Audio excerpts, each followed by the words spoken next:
klaim orang yang mengatakan dia udah ketemu Allah sekian ribu kali, ketemu Nabi sekian ribu kali, terus dia Imam Mahdi.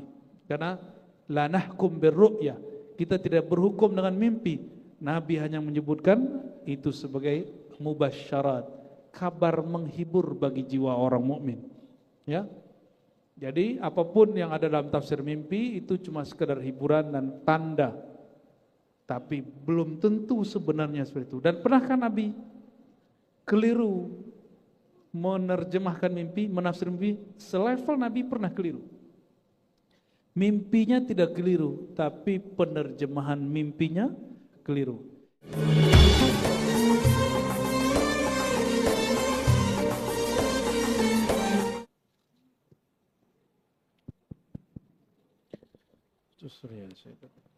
Assalamualaikum warahmatullahi wabarakatuh.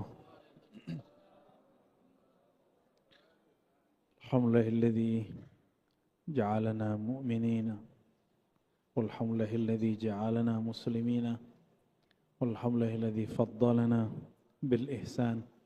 Asyhadu an la ilaha illallah, asyhadu anna Muhammadan abduhu wa rasuluh. Allahumma salli ala Muhammadin wa ala ali Muhammad kama sallaita ala Ibrahim wa ala ali Ibrahim fil alamin innaka Hamidum Majid.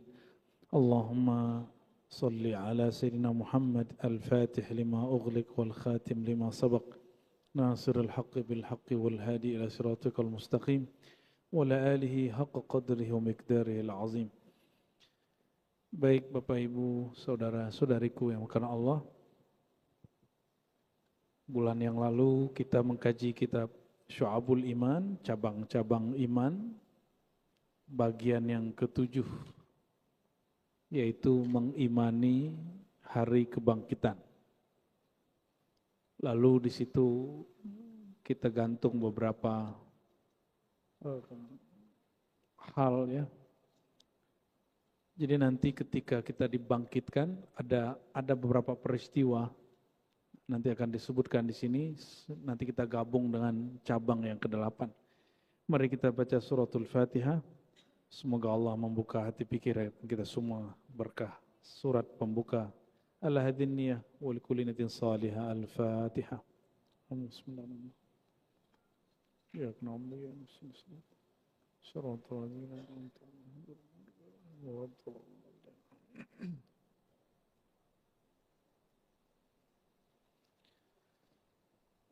Al-Bab As-Sabi' min Syu'abil Iman wa huwa fil iman bil ba'thi wan nusyur ba'dal maut.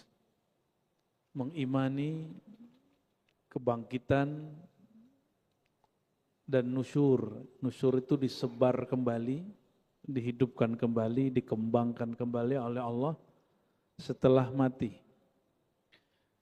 Di dalam Al-Quran yang kita sering dengar dan hafal, wabil akhiratihum yuqinun, dan terhadap akhirat ciri-ciri orang yang muttaqin itu yakin. Namun yakin ini ada banyak tingkat, kita sudah sering dengar, ada ilmu yakin, apalagi ainul yakin, ada hakul yakin. Ada yang enggak pakai embel-embel al yakin. Maka di Quran ada wa'bud rabbaka hatta ya'tiyal yaqin. Berarti ada 4 jenis yakin di Quran. Selama ini kita hanya diajarkan 3 toh. Ternyata di Quran ada 4.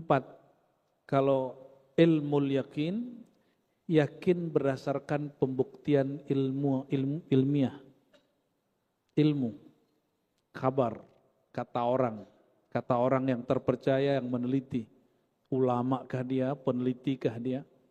Kalau ainul yakin kita menyaksikan sendiri kebesaran Allah. Atau kita menyaksikan sendiri bagaimana Allah itu menguasai alam semesta. Lalu hakul yakin kita merasakan sendiri. Lain menyaksikan dengan merasakan. Kita nyaksiin teman kita sakit, lain dengan kita sakit. Ya, semoga yang sakit pada hari ini, malam ini Allah ringankan, Allah sembuhkan ya. Amin rabbal alamin. Dan banyak juga negeri yang lagi sakit ini. Ini sekedar biar antum kebuka berfikirnya, jangan hanya mikirin negeri kita. Suriah presidennya kabur. Tapi saya nggak dengerin berita Kompas, Pak. TV One saya nggak masuk. Saya dengerin langsung ke berita dari sana. Dan itu simpang siur. Ya. Semoga negeri kita masih aman-aman saja. Ya. Rusuh. Dan bagaimana hebatnya orang menyebut, ini mohon maaf mungkin kita beda pendapat. Cuma kalau Bapak dia jadi presiden, terus negerinya diganggu orang. Itu yang benar mana? Presidennya apa yang ganggu? Ya, mengganggu itu disebut pemberontak. Benar gak? Tapi orang balik, dianggap pemimpinnya zalim, pemberontak jihad. Nah ini logika-logika ini yang kemudian harus hati-hati. Kalau nggak belajar akidah Islamiyah dan harakah Islamiyah, bisa-bisa kebalik. Nah negeri ini juga gitu. Siapa sih kita yang nggak zalim, Mbak? Ini yang sudah berkeluarga pasti ada zalim sama istrinya. Jangan coba-coba doa, ya Allah hancurkan semua orang yang zalim. Nggak begitu. Kita doanya nggak begitu. Ya Allah, maafkan orang yang zalim, bimbinglah dia. Beda cara doanya. Lebih mudah mana ngomongnya? Ya Allah, orang yang zalim, maafkan dia, bimbing kolbunya. Apa sulit begitu? Kenapa suka sekali mengumpat? Padahal mengumpat bukan sifat mukmin sejati. Itu sifat orang munafik. Dan banyak orang beragama padahal dia munafik. Ya. Kita doakan mereka yang sedang di sana. Ini di sananya orang Suriahnya sendiri beda pendapat. Ada yang menganggap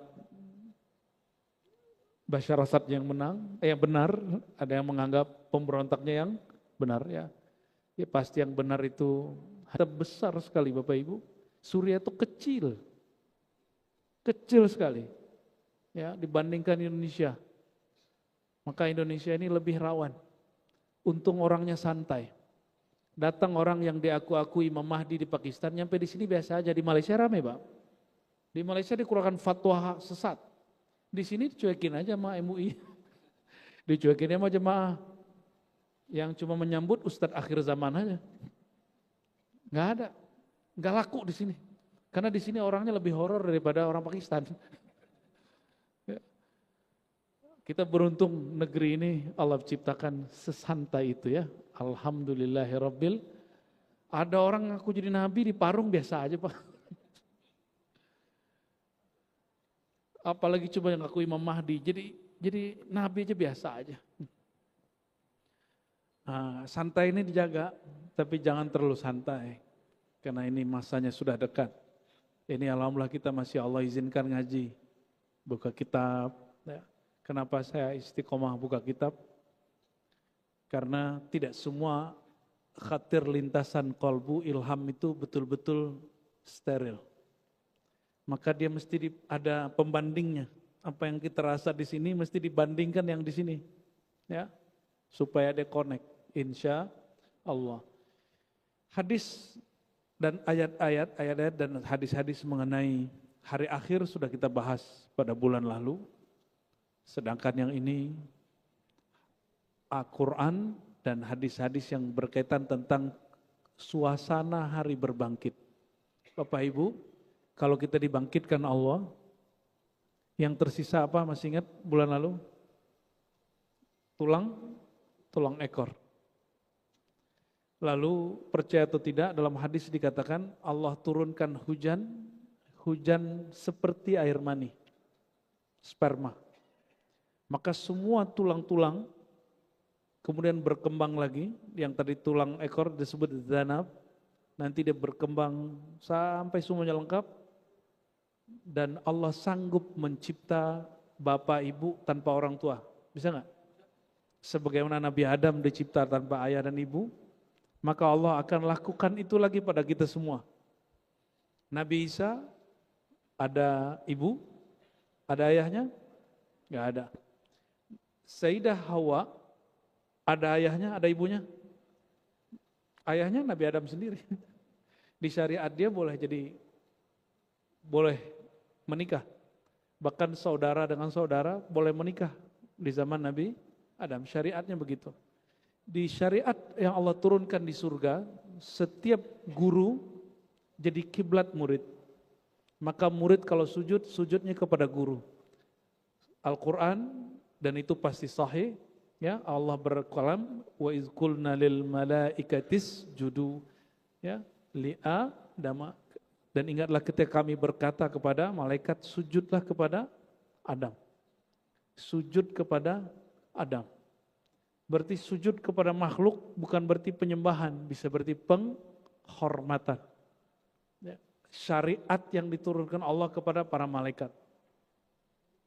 Maka orang yang dimuliakan itu bukan karena banyak zikirnya, tapi karena banyak ilmunya. Ya, semoga orang Indonesia menjadi orang berilmu. Ini saya lihat Pak Menterinya masih ngajar di sini ya. Ya, semoga ini tanda kebangkitan Islamnya sudah mulai dekat di negeri kita. Amin ya Rabbal. Pak Menteri Agamanya humble, masih mau ngajar di majelis. Mau berapa orang juga datang, dia masih mau ngajar. Ya, dan ngomongnya santai aja kan. Dibentak-bentak orang DPR juga santai aja dia. Ya, gitu aja kok repot kata Gus Dur ya. Allahumma shalli ala sayyidina Muhammad sallallahu alaihi wasallam. Za'ama alladhina kafaru allan yub'atsu. Ciri-ciri orang kafir, mereka mengatakan tidak akan pernah dibangkitkan. Surat At-Taghabun ayat 7. Za'ama. Apa arti za'ama? Menyatakan. Orang-orang kafir menyatakan alla yub'atsu. Mereka hidup itu ya sekarang aja. Lain dengan orang musyrik. Kelompok musyrikun mereka meyakini reinkarnasi. Kebalikan toh? Reinkarnasi itu dia kalau mati ntar dapat tubuh baru lagi, muter dan tidak ada akhirat. Ya. Reinkarnasi itu separuh benar, separuh salah. Tubuh kita ini tulangnya masih sama, cuma tulang ekor. Tapi tulang yang lain baru. Dagingnya semuanya baru. Lalu Allah tiupkan kembali ruh yang sudah dicabut. Reinkarnasi dalam Islam begitu doang. Paham? Jadi tubuhnya sudah baru, tapi ruhnya masih sama. Jadi itu sangat mungkin. Bahwa ruh itu tidak menempati tubuh. Ini penjelasan Imam Ghazali dalam kitab beliau, Ar-Risalah Al-Laduniyah. Ruh itu beda dengan yang partikel terkecil yang disebut oleh orang-orang kimia. Apa sebutannya? Kuantum, bukan. Tapi hampir-hampir mirip. Bagi mereka, kalau ada sesuatu, benda, walaupun dia paling kecil, dia masih ada ruang dan waktu. Sedangkan ruh itu dia tidak terikat dengan ruang dan waktu. Maka kenapa tidak ada reinkarnasi? Karena ruh itu tidak pernah menempati tubuh. Dia cuma berkait dengan hembusan Allah pada tubuh.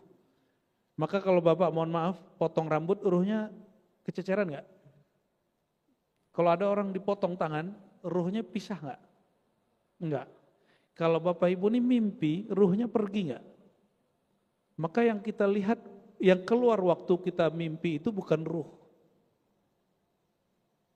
Itu ada perangkat lain yang Allah ciptakan di samping ruh. Ya, bagian dari ruh itu juga. Jadi kalau orang kafir apa kata mereka? Hidup itu ya di sini, makanya mereka akan sungguh-sungguh mendapatkan kemewahan dunia. Ya. Kita karena tahu bahwa di akhirat masih ada hidup lagi, setelah mati ada hidup lagi, kita hati-hati benar hidup di sini. Jangan sampai hidup di sini, celaka di sana. Lalu surat Al-Jathiyah, Qulillah yuhyikum thumma yumitukum. Katakanlah Allah lah yang akan selalu menghidupkan kamu dan juga akan selalu mematikan kamu. Jadi Allah itu setiap hari sibuk. Di tubuh kita ada miliaran sel itu mati setiap hari, beberapa ribu lalu diganti langsung oleh Allah SWT. Jadi di tubuh ini sifat hayat, sifat muhyi, mumit, Allah maha menghidupkan, Allah maha mematikan itu selalu bekerja dan berkembang terus. Makanya kita punya daki. Bapak Ibu punya daki enggak? Kecuali ini tubuhnya, tubuh kita pasti ada dakinya. Daki itu adalah bagian kulit dan sel-sel kulit yang mati. Artinya ada kematian di tubuh ini disebut maut juz'i, kematian parsial. Nanti akan ada masa al-maut al-kulli, kematian semua tubuh kita mati. Ada yang mati separuh-separuh, itu yang jadi stroke. Tapi ada yang mati secara hukmi, itu orang tidur. Hukumnya mati, tapi dia belum mati. Coba cara tidur gimana? Lampu dimatiin, terus setel YouTube ya? Salah cara mati. Kalau mau tidur gimana caranya? Conditioningnya gimana? Radio yang proses namanya menenangkan diri. Itu disebut bahasa psikologinya conditioning. Nabi mengajarkan conditioning bukan menyerahkan diri kepada alam, tapi menyerahkan diri kepada Allah. Bukan menyerahkan diri kepada alam, tapi kepada Allah. Maka jangan manjakan diri dengan nonton sebelum tidur. Sebelum tidur nonton nggak apa, habis itu taruh doa. Dan coba perhatikan, ini setiap kita saya rasa wajib punya buku kalau santri ya. Ini nggak mungkin nyantri 6 tahun lagi kan? Anggap saja kalau ngaji itu lagi nyantri. Nyantri kalong sekali berapa? Lumayan lah itu. Ya, kata Kiai Ali Mustafa dulu, kami ini santri sampai mati. Maka beliau ketika ada fatwanya nggak relevan, dia langsung revisi. Mengikuti spirit Imam Syafi'i bahwa kalau ilmu kita nggak makul, tidak masuk akal dan tidak kuat, revisi segera. Jangan takut untuk merubah sesuatu dan minta maaf kalau salah. Karena nggak ada orang yang betul-betul dosa. Nabi boleh keliru karena beliau manusia, tapi Nabi tidak mungkin salah dalam pengertian dosa. Nah. Afahasibtum annama khalaqnakum abatha wa annakum ilaina la turja'un. Ini biasa ayat dipakai ruqyah ini ya. Padahal ini apakah kamu mengira, hasibtum, kamu mengira, menghitung dirimu, menganggap dirimu, annama, kamu hanyalah khalaqnakum, kami ciptakan kamu abatha, sia-sia. Maksudnya yang kita buat ini enggak dipertanggungjawabkan, itu maksudnya. Apa kamu kira otak sebesar itu enggak ada tanggung jawabnya? Apa kamu kira telinga yang bisa mendengar itu enggak dipertanggungjawabkan? Maka dalam hadis yang Ibnu Majah, hadis Tabarani, hadis Abu Nuaim disebutkan, jangankan mata ini, kalian buang air aja dihisap. Ya benar ya, orang kalau nggak bisa kentut aja mohon maaf, itu stresnya bukan main. Apalagi nggak bisa buang air. Nggak ada yang sia-sia. Nanti itu ditanya, itu yang dibuang tuh asalnya dari mana? Makanannya apa, minumannya apa, baca doa nggak? Ditanya semua Pak. Berarti tenang, ini ada bocoran Pak. Kalau Allah yang hisap selamat. Tapi kalau malaikat yang menghisap, mirip-mirip yang dihisap temuan KPK sama BPK. Ada orang BPK nih. Ya. Kalau Allah menghisap, Allah itu Rahman dan Rahim. Tapi kalau malaikat menghisap, SOP-nya kaku. Kalau Allah, ya, oh masih ada nurku di dalamnya. Jalan. Gitu. Maka Nabi berdoa dan mengajari Sayyidah Aisyah berdoa, bacalah doa ini, Allahumma hasibna hisaba yasira. Baca sebelum Assalamualaikum. Coba hafalkan, Allahumma hasibna, hisablah kami, hisaban yasira, dengan hisab yang ringan. Hisab yang ringan itu apa? Kalau lagi masuk imigrasi, dilihat, wah kayaknya orang soleh masuk aja. Dan imigrasi paling enak Indonesia. Benar nggak? Imigrasi paling nyebelin Israel. Arab masih lumayan lah. Assalamualaikum masih dijawab lah. Ya itu karena kita ramai Pak. Tapi kalau di Israel, kita cuma telat ngeluarin paspor, itu langsung dia kamu kiri. Gitu. Itu ustadz teman kita buang air kecil di celana Pak. Dan gaya lagi, periksaannya sampai 7. Kalau bisa dipersulit, ngapain dipermudah? Dasar Bani Israel. Pantesan para nabi banyak dari kalangan mereka ya, karena mereka sulit sekali diatur. Ya. Dan Bapak Ibu, kejadian di Gaza, Gaza ini Syam, Palestina. Sahabat dari Palestina namanya Tamim Ad-Dari. Itu yang bawa cerita kisah pertemuan dengan Dajjal di suatu pulau. Kira-kira dia ngelaut di mana itu? Ya, orang Palestina. Maka Palestina itu simbol akhir zaman. Syam, habis Palestina Libanon. Libanon sekarang Suriah. Tinggal satu negara lagi, Yordan. Tempat Ashabul Kahfi. Satu negara lagi sudah. Kalau sudah, berarti emang dia sudah keluar. Ya, tapi keluarnya bukan di situ, Pak. Cuma nanti Nabi mengatakan Dajjal itu nanti dibunuh di Syam. Ada satu pintu yang hanya Nabi Isa dan Imam Mahdi yang tahu. Beruntung kita kalau nanti jadi pasukannya. Cuma jangan belagu. Banyak orang beriman, nur imannya dicabut. Maka kata Nabi, jika engkau mendengar Dajjal, menjauhlah. Menjauh. Dan ini kabar buruk bagi ibu-ibu. Dalam hadis Imam Ahmad dikatakan, semoga bukan ibu-ibu yang ini, kebanyakan pengikut Dajjal itu kaum wanita. Maka Nabi SAW mengatakan, jika kamu mendengar Dajjal, fitnah akhir zaman, ikatlah perempuan-perempuanmu. Itu maksudnya begitu. Tapi ikatan paling kuat, ikatan kolbu. Diajarin ilmu iman. Ya, ini pegang-pegang nih Pak, ini sudah dekat. Karena Suriah juga sudah runtuh. Mereka lagi sorak-sorak, saya malah sedih. Nangis kita nontonnya. Nanti berarti setelah ini terjadi perebutan kekuasaan. Krisruh lagi. Negeri Syam, kata Nabi, itu negeri para wali abdal. Abdal itu wali yang di hatinya gak menyimpan dendam. Gak menyimpan dendam. Orang Syam itu kalau ngomong, itu halus sekali.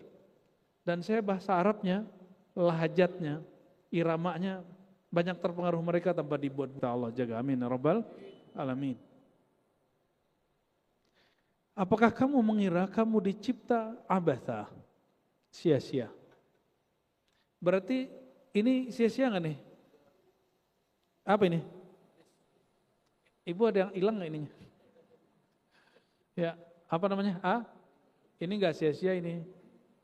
Ya, ada rahasianya nanti aja, kita lagi nggak bahas itu. Cuma Allah lagi menegur, apakah kamu kira 1 mili di tubuhmu itu sia-sia?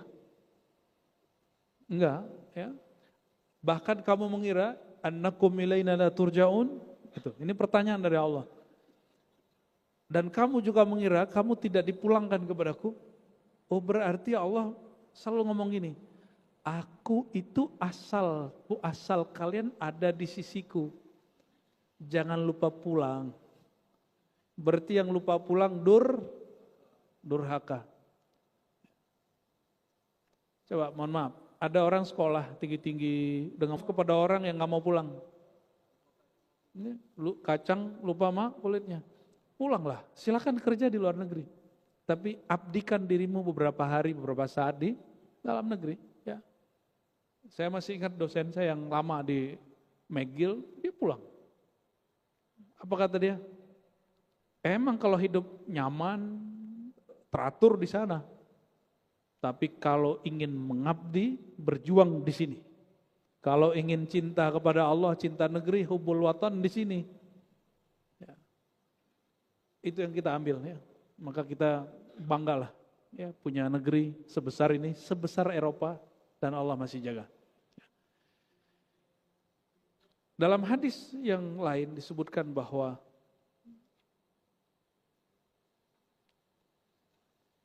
kalau rukun iman itu kan hadisnya ternyata lebih dari satu redaksi. Ada redaksi lain Bapak Ibu. Apa itu iman?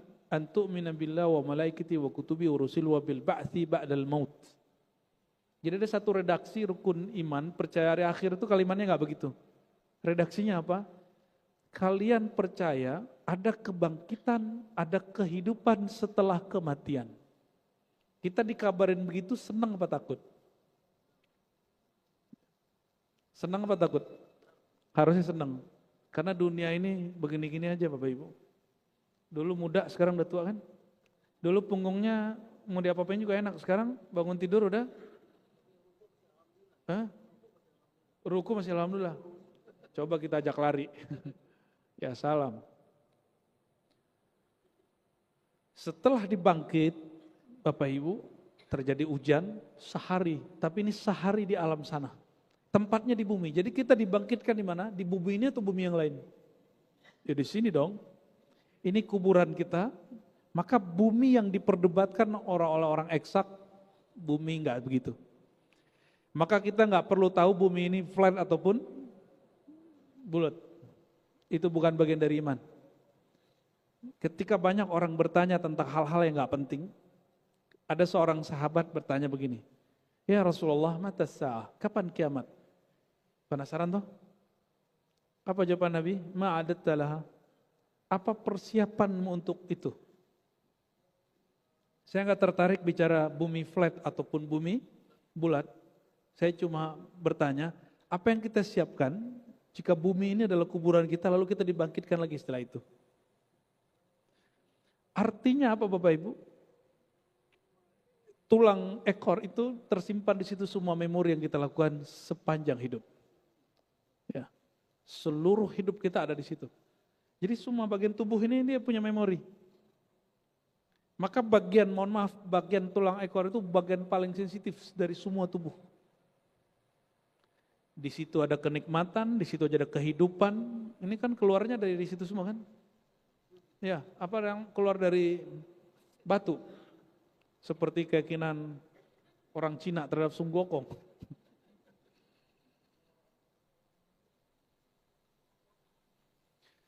Setelah hujan sperma, maka Allah ciptakan kembali, Allah kembalikan yang sudah pernah ada. Maka jika ada orang tanya, masa orang mati bisa hidup? Jangankan orang yang sudah mati, yang belum ada aja Allah adain. Itu logikanya, disebut kias aulawi. Apa istilahnya? Berarti Quran mengajarkan kias yang berbeda dengan kias Yunani kuno. Di kias Yunani disebut silogisme. Dia ada premis 1, premis 2, lalu kesimpulan. Contoh, ini contoh nih. Bapak Ibu ini ada keberadaannya di suatu tempat. Betul. Coba bayangkan ada makhluk tapi tidak bertempat. Bisa nggak? Mustahil? Mustahil. Saya tanya, Allah ada? Apakah Allah bertempat? Loh kok bisa membayangin sesuatu tak bertempat? Di mana berarti ada dong, bertempat dong. Nah, ini kalau pakai logika Yunani, belajar logika itu perlu Pak, bagi yang mau serius belajar akidah ya. Setiap yang wujud itu bertempat. Ternyata kalimat ini tidak selamanya benar. Yang benar, setiap benda bertempat. Kita bagian dari benda, maka kita bertempat. Allah bukanlah benda, maka Allah tidak itu logika Aristo yang kemudian diadopsi oleh ahli kalam ahli sunnah dan dijadikan sebagai dalil akal. Tapi Quran mengajarkan yang lebih canggih, namanya kias aulawi. Kias aulawi, jika begini aja bisa, apalagi itu. Itu dalil daripada Imam Ibn Rus mengatakan bahwa logika belajar mantik filsafat tidak haram. Bagi yang sanggup. Kalau nggak sanggup, nggak usah. Ya. Baik. Setelah kemudian kembali, apa yang terjadi? Kita ngapain duduk-duduk nongkrong, cari kafe Pak? Ngumpul-ngumpul terus bilang, ngopi yuk gitu. Gitu nggak? Enggak. Nah, kita pindah ke cabang yang ke-8. Surat Mutaffifin ayat 4 dan 5. Ala yazunnu ulaika annahum mab'utsuna liyaumin 'azim, yauma yaqumun nasu lirabbil alamin. Jadi kita itu nanti di hadapan Allah setelah dibangkitkan semuanya berdiri, enggak ada yang duduk. Enggak ada yang sempat duduk. Jadi habis dicipta langsung yaqumu An-nasu lirabbil alamin, semuanya berdiri. Di akhirat tuh nggak ada orang yang duduk karena nggak ada capek. Tubuh kita disiapkan untuk menikmati sorga yang sangat nikmat atau menghadapi siksaan yang sangat berat. Tubuh itu. Maka bukan tubuh ini. Tubuh ini kebakar atau kebentur, kepalanya mati. Di akhirat kepalanya dibentur-benturin, dibelah masih hidup. Berarti tubuh kita sudah beda. Yang sama cuma satu aja. Tulang, ekor. Itu reinkarnasi versi akidah Ahlussun. Di luar itu nggak ada reinkarnasi di kita. Yang ada dalam kita cuma warisan rohani. Tidak ada reinkarnasi. Karena reinkarnasi itu alamnya cuma berputar, nanti nggak ada akhirat. Mati, pindah lagi, mati, pindah lagi, mati, pindah lagi, mati, pindah lagi, begitu terus. Ya. Jadi kalau ada orang nanya, adakah reinkarnasi dalam Islam? Jawabannya ada, tapi yang seperti ini. Ya. Dan itu tidak disebut tanasukh, reinkarnasi. Ya. Dalam hadis Imam Muslim disebutkan Nabi SAW bersabda, yaqumun nas yaumal qiyamah li rabbil alamin. Pada hari kiamat orang-orang berdiri semua di hadapan Allah. Hatta yaghiba ahaduhum fi rasyihi ila ansafi udhunayhi. Sampai mereka keringetan dan keringatnya, ini bahasanya nggak boleh diterjemahin harfiah ya. Keringatnya kalau dulu orang tua saya cerita sama guru-guru saya, nanti keringat ente sampai ke tenggelam. Enggak begitu. Coba, pernahkah mengalami keringetan lalu kayaknya ini basah semua? Pernah ngalamin? Itu yang maksud kalimat ini. Jadi tubuh ini basah semua, di sini berkeringat, di sini semuanya berkeringat. Itu maksud daripada orang tenggelam air keringat, bukan nanti keringat jadi air laut, jadi sungai. Ya. Berarti dia belajar akhir zamannya, akhiratnya lewat komik. Komiknya porno lagi Pak tuh, nggak ada bajunya. Ya benar kan, nggak baik itu. Tudna asyamsu yawmal qiyamul khalq hatta takuna minhum kamiqdari mail. Tapi betul, ini disebutkan bahwa matahari nanti di akhirat didekatkan seperti seakan 1 mil, 1 mil. 1 mil itu berapa? Ya, yang belajar ini nih geografi. Nah, 3 kilo. Kira-kira 3 kilo. Kalau tubuh kita nggak diciptakan kuat, hancur nggak? Hancur. Hancur pasti. Pertanyaannya, apakah itu matahari yang sama dengan matahari kita sekarang? Ya, idza syamsu kuwirat di Quran, ketika matahari digulung, berarti mataharinya udah hancur dong. Tapi habis itu dibalikin lagi oleh Allah, sebagian bumi juga dibalikin oleh Allah. Itu matahari yang bukan matahari ini, tapi dia juga. Maksudnya mungkin panasnya lebih panas, buminya lebih luas, buminya lebih kuat. Setelah itu kita digiring, kita akan mencari satu pintu seperti Nabi mau naik ke langit. Nabi kemana? Nabi langsung dari Ka'bah atau Nabi ke Baitul Maqdis? Jadi ini ada di kitab Bapak Ibu, bahwa Nabi SAW tidak langsung naik secara fisik dari Ka'bah. Nabi ke pintu langit dulu, pintu langit bukan di Ka'bah. Pintu langit secara pengalaman rohani Rasulullah SAW adanya di Baitul Maqdis. Jadi wajar kalau tempat ini diperdebatkan ya. Cuma mereka nggak tahu juga sebenarnya benar begitu apa enggak ya. Nah nanti barulah diganti bumi yang bukan bumi ini. Jadi semua orang nanti ke sana, baru muncul bumi yang baru. Naik Pak, bukan bumi ini lagi. Nah, perjalanan itulah di situ nanti ada hisab. Jadi kita nanti padang mahsyarnya 2 kali. Ada padang mahsyar di bumi tempat kita mati ini. Nanti berangkat ke bumi yang baru. Maka disebut dalam kitab Tazkirah Imam Qurtubi, Ardul Baida, bumi yang putih. Baru dengar? Selama ini ente belajar akhir zaman, akhirat baru dengar. Kurang piknik bener. Ahlus sunnahnya dipertanyakan ini ya. Dalam akidah Ahlus sunnah itu dibahas detail.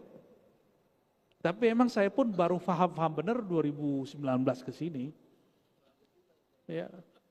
Dulu udah ngaji hadis belasan tahun aja nggak ngerti.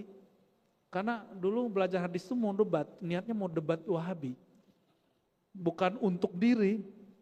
Maka saya minta ampun kepada Allah karena salah niat dalam ngaji. Ya. Ternyata saudara kita juga itu ya. Kata guru kami Syekh Hasan itu yang paling keras ngerti Wahabi, tapi apa kata beliau? Kalau nggak ada Wahabi, nggak ada Saudi, habis satu mazhab, yaitu mazhab Hanbali. Jadi Allah buat skenario supaya mazhab Hanbali tetap ada, eksis.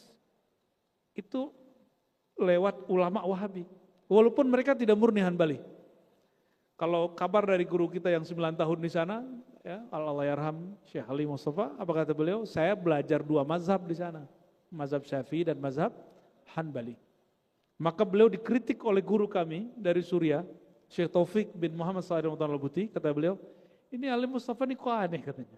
Orang mazhab Syafi'i tapi besarnya bukan di mazhab Syafi'i.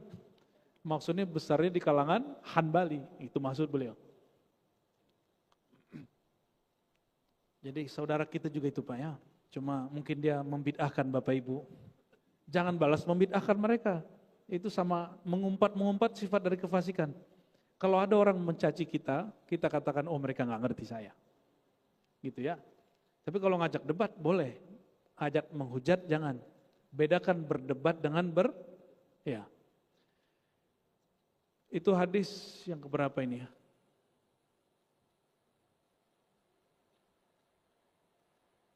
Jangankan nanti itu ya, di Bekasi aja panas banget Pak ya. Ya, Jakarta siang-siang panas banget. Maka ada ungkapannya Pak, Bekasi planet terdekat di muka bumi, ke matahari. Dan keringetan, kita udah pakai AC, pakai kipas angin masih keringetan. Akhirnya teman-teman kita kalau tidur di sono, itu AC kipas angin ini 2. Alhamdulillah kulitnya tebal-tebal Pak.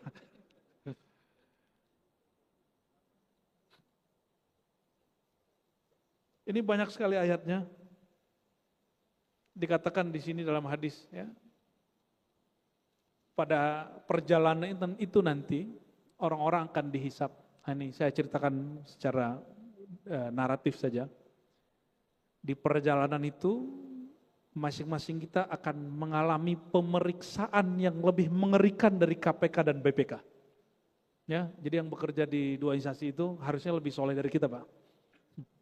Ya, dan mereka juga harus hati-hati. Mereka juga sedang dihisab oleh Allah Subhanahu wa taala, ya. Jangan karena ada unsur-unsur politik atau apa lalu melakukan sesuatu, ya. Terus setelah kemudian diperiksa keluarlah buku. Nah, maka disebutkan di dalam surat Al-Insyiqaq ayat 7 sampai 12. Fa amma man utiya kitabahu biyaminih. Adapun yang diberikan lewat tangan kanan, fasaufa yuhasabu hisaban yasira. Dia akan dihisab dengan hisab yang ringan. Wa yanqalibu ila ahlihi masrura. Nanti dia akan ketemu keluarganya dengan bahagia. Pertanyaannya, ini keluarga yang mana ini?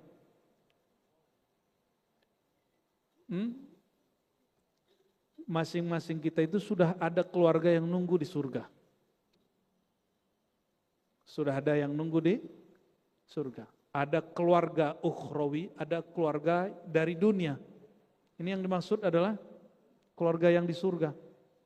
Wa yanqalibu ila ahlihi masrura. Dia akan kembali ke keluarganya dengan wajah berseri-seri. Karena dapat rapor yang bagus. Dan sebaliknya kalau diberinya dari belakang, min wara amma man utiya kitabahu wara zahri fasawfa yad'u thubura wa yasla sa'ira. Kalau dari belakang, lu sini, gitu-gitu. Enggak dihargai sama sekali, dan maka malah dimurkai. Maka orang ini yasla sa'ira, wajahnya asem, wajahnya galau. Enggak usah aneh-aneh. Mau diperiksa sama BPK itu ekspresi orangnya gimana, Ayah Zaki ini? Itu mereka gimana? Ini lebih ngeri dari presiden Pak kalau lagi meriksa. Dia datang itu lebih menakutkan daripada polisi. Ya, itu orang baik-baik, sudah tanyain minum, semuanya. Ya. Itu malaikat nggak makan, nggak minum, nggak bisa disogok pakai kopi. Ya, nggak bisa sama sekali. Maka kita, kata para ulama, jika Allah yang langsung hisab, kamu tidak akan dihisab yang berat. Karena Allah pasti menghisabnya dengan Rahman dan Rahimnya. Wa yasla sa'ira, lalu dia dibuang ke neraka. Neraka itu bahasa Arabnya banyak, salah satu istilahnya sa'ir. Cuma orang, saya nggak bingung kenapa banyak kita keliru dan mengira, oh ada macam-macam surga, ada macam-macam neraka, ada neraka jahanam, neraka sa'ir. Bukan begitu. Jahanam itu bahasa Aramaik Suryani yang dipakai semuanya dalam bahasa Arab dan bahasa Ibrani. Jahanam, api artinya. Dalam bahasa Arab ada sa'ir, ada nar, ya, ada wel, itu artinya sama semua. Unnar, nama-nama neraka. Neraka juga banyak namanya. Jadi satu neraka itu banyak namanya. Ada nama sa'ir, ada nama wel. Jadi dia apa amal kita namanya beda. Dia juga. Di dalam neraka itulah baru ada tingkatan-tingkatan. Neraka aja banyak nama. Waktu kita dulu buka kajian nama ruh, orang pada ngamuk-ngamuk. Yang ngamuk ustadz juga kan lucu juga. Dia nggak nemu bilang aja saya nggak ketemu, nggak usah sok tahu. Karena saya ketemu kitabnya, saya ketemu dalilnya, ketemu ulama yang mengatakan ada nama ruh, namanya isim ghaib. Ada ulama dan itu imam Thariqah, imam Ahlussunnah yang dipuji oleh imam Ahlussunnah yang lain. Maka kalau kita nggak tahu adabnya apa, cukup katakan saya tidak mengerti. Ya, ini adabnya. Kalau antum beda faham sama teman, terus kita nggak cocok nih. Menurut kita dia salah nih. Cukup katakan apa? Oh saya nggak mengerti yang kamu amalkan. Itu cukup. Kalau Imam Bukhari bilang nggak tahu, berarti hadisnya nggak ada. Kalau antum bilang hadisnya nggak tahu, hadisnya ada nggak? Ya, Imam Bukhari hafal 500.000 hadis. Terus dia ngomong, la adri, saya nggak tahu hadis ini. Berarti itu indikator hadisnya ada apa nggak ada? Nggak ada hadisnya. Kalau antum nih ngomong nggak ada, itu hadisnya nggak ada apa ada? Ada lah. Ada di sini yang pernah hafal 40 hadis, 42 hadis? Enggak ya? Enggak. 42 hadis. Enggak ada kan? Tuh gimana mau hafal 400.000, 500.000. Ya, paling hadasnya yang sebanyak 500.000. Ini masih banyak Bapak Ibu. Nah, nanti di bulan depan insya Allah kalau umur kita panjang akan ada dialog. Jadi nanti bertemu Allah itu ada macam-macam. Ada bertemu kalam, ada bertemu wajah, ada bertemu hisab. Nanti akan ada bertemu kalam. Kita cuma dengar kalamnya tapi kita nggak ngeliat dia. Itu di padang mahsyar saat orang akan dihisab. Dan masing-masing orang dia mendengar dengan rasa yang beda. Kita nih masing-masing Allah berkalam sekali kalam, tapi kita cara nangkapnya semuanya beda. Ada yang ketakutan, ada yang bahagia, padahal kalamnya sama. Kalamnya satu. Semoga kita termasuk yang bahagia itu. Amin ya rabbal alamin. Insyaallah kita lanjutkan di bulan depan. Allahumma sholli ala sayyidina Muhammad. Terima kasih Buya. Ada satu pertanyaan dari jamaah TikTok. Pertanyaannya, mohon maaf sebelum dari jamaah online, kami persilakan kepada jamaah yang ada di sini. Apakah ada yang ingin bertanya?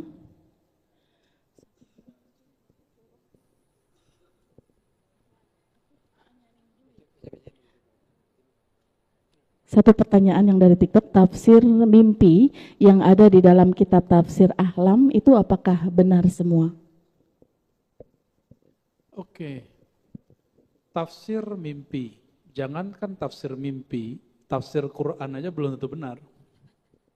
Yang benar itu Qurannya.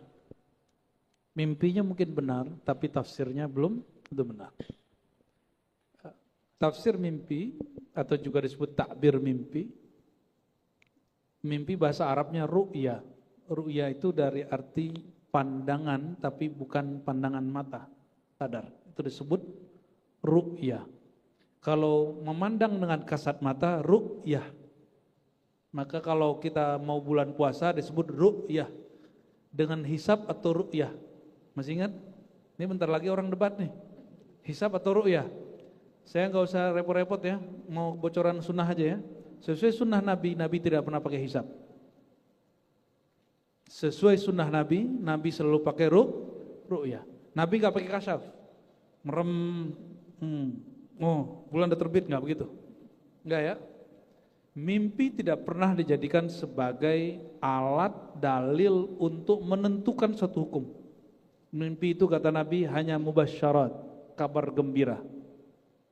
Kabar, maka Sayyidina Ibrahim ketika mimpi 3 kali, Nabi ini kalau mimpi hukumnya wahyu.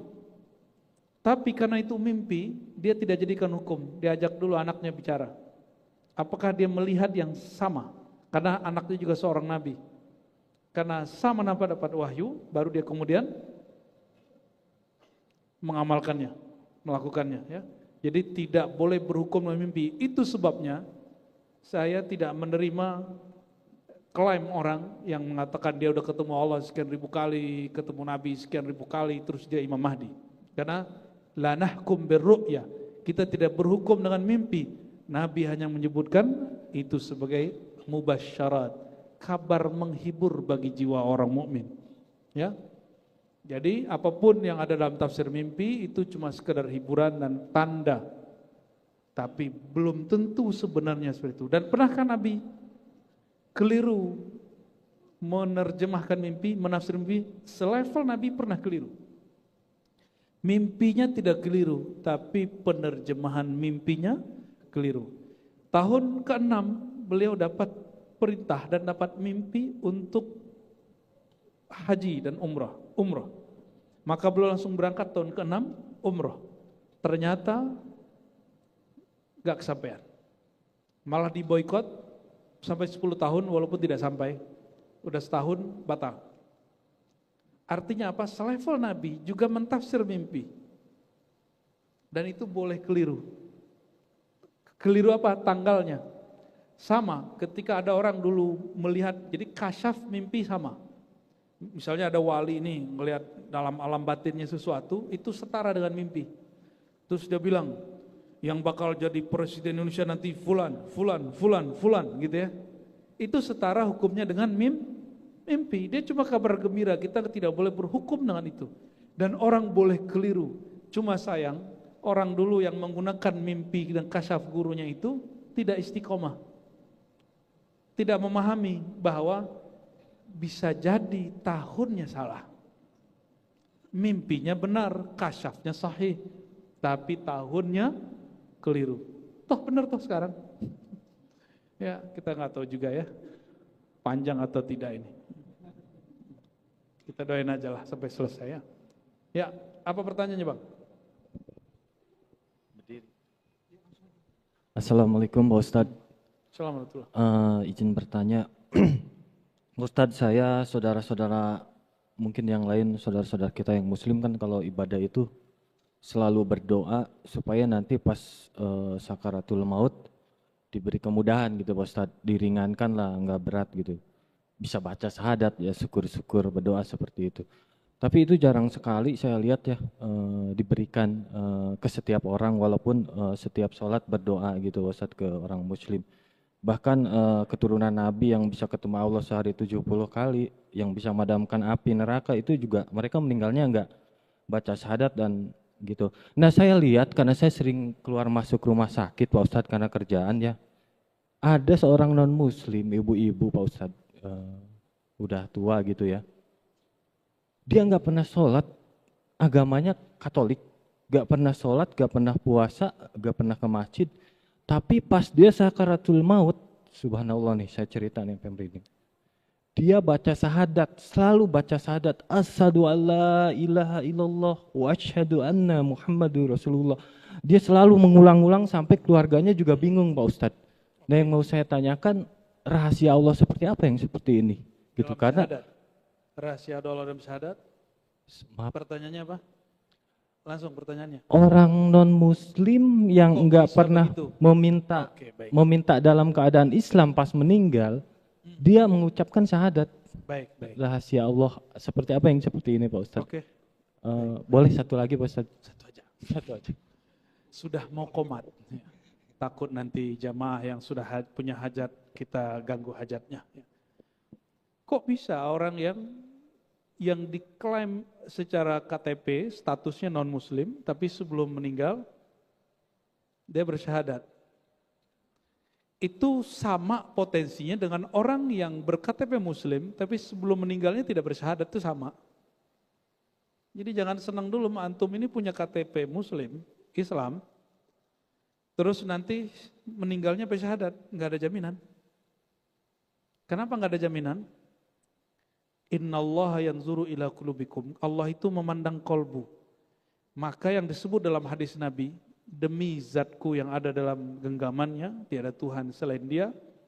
Nanti ada orang yang beramal seperti ahli surga, antara dia dan surga hanya satu jengkal. Tabiyasbiku alal kitab. Ketetapan Allah sudah berlaku. Apa yang berlaku? Allah memandang kolbu, bukan memandang KTP. Maka isi kolbu di saat sebelum sakarat, dan sakarat itu Bapak Ibu akan dimulai 70 hari sebelum orang meninggal. Berarti 2,5 bulan. Ya. Gak ada dalilnya, itu cuma ilmu tajribah. Ya, kalau ditanya gak ada dalilnya. Cuma itu ilmu tajribah, pengalaman. Berdasarkan dalil-dalil yang ada, tapi dalilnya gak eksplisit, dalilnya implisit semua. Bahwa Allah mengirim namanya Rasul-Rasul utusan kematian. Dan itu berkat doa, itu ada dalam tarikh Tabari, doa daripada malaikat pencabut nyawa. Siapa nama malaikatnya? Itu setiap hari natap antum. Setiap hari dia natap. Ditatap tiap hari. Kalau ada yang sudah ditatap agak dekat, itu berarti udah 70 hari itu. Nunggu mulai dia, namanya sakarat. Ruhnya ketakutan, ruhnya mabuk. Orang mabuk ketakutan, itu yang disebut sakaratul maut. Jadi sakarat itu artinya mabuk. Ada mabuk cinta, ada mabuk tua, mabuk cimeng. Apalagi mabuk duit, mabuk popularitas. Ada mabuk karena maut. Itu 70 hari Pak. Ditatap terus. Kalau dia berkedip selesai. Maka ada orang ngumpul 1 miliar nih, cukup dia tatap saja. Dan itu otoritas yang Allah berikan kepada malaikat ini. Dia cukup dengan melihat, jadi nggak perlu atu-atu, dia cabut-cabut itu repot begitu. Ya. Dan dia bisa di napas dia itu bisa berbentuk orang lain. Oleh karena itu kata malaikat maut ini, ya Allah, jika aku membunuh atau mencabut nyawa hambamu, nanti mereka membenciku. Takut juga dibenci Pak. Lalu gimana? Tolong bantulah aku ya Allah. Maka Allah kemudian mengatakan, aku ciptakan utusan-utusanmu. Sehingga ketika ada orang mati, engkau tidak disalahkan. Kalau ada orang meninggal hari ini apa yang disalahin? Sakitnya apa gitu kan? Tuh, sayangnya Allah sama malaikat maut. Gak ada orang ngomong gini, jahat bener malaikat maut, lagi sayang-sayangnya diambil, kan gak ada kan gitu. Nah ini resenya. Dan maka besar kemungkinan si ibu itu KTP-nya belum ganti, tapi dia sebenarnya sudah muslim. Ya, saran saya kepada kita semua dan untuk kami sendiri, amalan kita sebelum beramal apapun setiap hari mulai dengan syahadat. Syahadat itu persaksian kolbu yang dilafazkan dengan lisan. Semoga syahadat itu Allah istiqomahkan sampai kita sakaratul maut. Amin ya rabbal alamin. Allahumma khtimna bi husnil khatimah. Allah khtimna bi syahadah. Allahumma khtimna bi la ilaha illallah Muhammad Rasulullah. Ya Allah, izinkan kami yang hina ini, kami pendosa ini, menutup ajal kami dengan syahadat la ilaha illallah dan syahadat asyhadu anna Muhammad Rasulullah. Allahumma salli wa sallim barik alaihi. Rabbana atina fid dunya hasanah wa fil akhirati hasanah wa qina adzabannar. Hasibna hisaba yasira walhamdulillahi rabbil alamin. Assalamualaikum.